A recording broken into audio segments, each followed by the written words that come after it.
name is Noelle Nattinger, and I'm going to be talking you through how to accomplish synchronous learning in an online environment.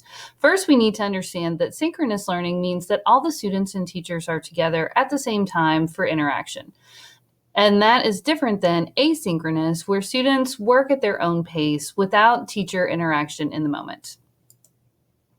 In the session, you're going to learn when and why, how, barriers, increasing engagement, and expectations and best practices.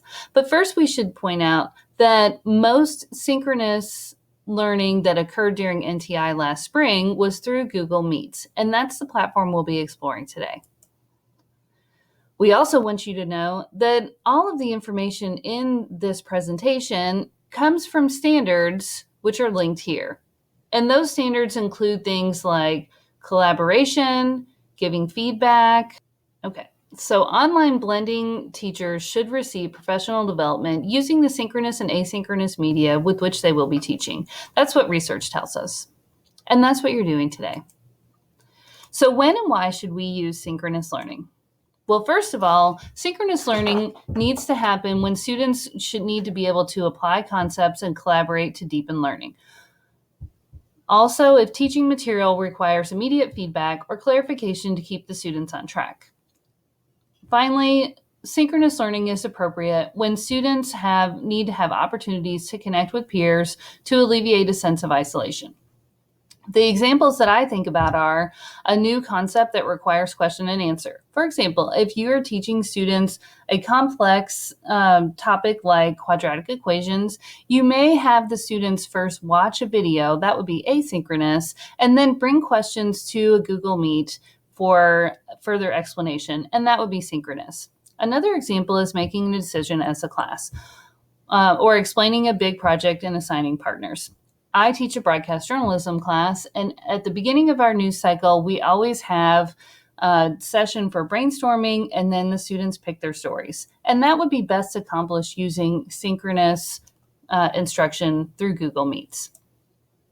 Some other academic reasons for synchronous learning include whole class instruction, small group instruction to reteach skills and concepts, which could be intervention, parent meetings or individual student meetings, number talks for you elementary teachers, previewing the day's assignments, read alouds to students, virtual guest speakers, instructional games like Kahoot and Gimkit, and collaborating with another class.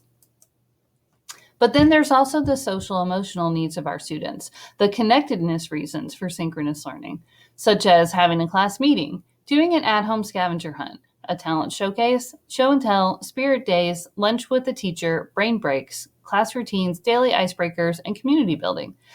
One example that an elementary school teacher told me about was hosting lunch with the teacher. The girls was called Lunch with the Ladies, and the boys was called Brunch with the Bros. And the kids really enjoyed it. It gave them a chance to really feel special, to connect with one another. And that's very important when you're in an online environment and you're not seeing your students face to face. Another example is the at-home scavenger hunt.